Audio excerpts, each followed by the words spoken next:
Salve, salve rapaziada, tamo junto. Berita menarik datang dari Menteri Investasi, Kepala BKPM, Bahlil Lahadalia, yang memperkenalkan peluang investasi menarik kepada investor Arab Saudi di Ibu Kota Nusantara, IKN, di Kalimantan Timur. Dalam laporan yang dikutip dari Kompas.com, Bahlil menyatakan bahwa investasi properti sangat potensial untuk pengembangan IKN saat ini, karena kota ini masih dalam tahap awal pembangunan.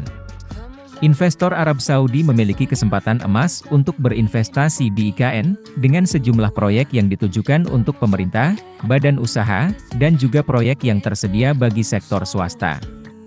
Bahlil juga melihat Forum Bisnis Indonesia Arab Saudi sebagai momen yang tepat untuk berbagi pandangan dan memperkuat kerja sama perdagangan dan investasi antara kedua negara.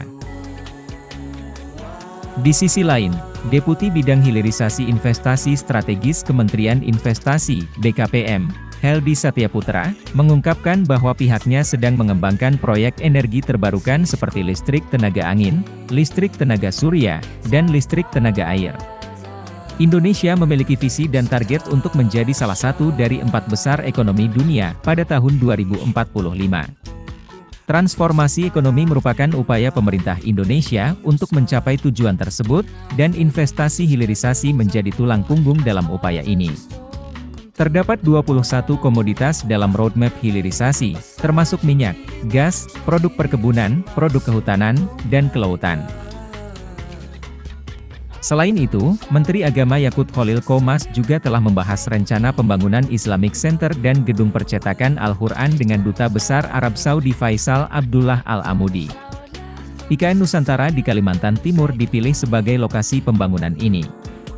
Rencana ini telah dibahas sebelumnya saat kunjungan Menteri Urusan, Dakwah, dan Bimbingan Islam Arab Saudi, Dr. Abdul Latif bin Abdulaziz Al-Sheikh ke Indonesia pada tahun 2022. Pembangunan Islamic Center di IKN akan menjadi proyek strategis yang akan memperkuat kerjasama antara Indonesia dan Arab Saudi, selain kerjasama dalam urusan haji. Hal ini memiliki dampak signifikan dalam hubungan kedua negara, serta penting dalam memenuhi kebutuhan Al-Quran yang tinggi di Indonesia. Investasi properti yang menarik dan pembangunan proyek strategis seperti Islamic Center menjadi bukti nyata bahwa IKN Nusantara sedang mengalami perkembangan yang luar biasa. Dengan peluang investasi yang menjanjikan dan kerjasama yang semakin kuat antara Indonesia dan Arab Saudi, masa depan IKN Nusantara menjadi semakin menjanjikan.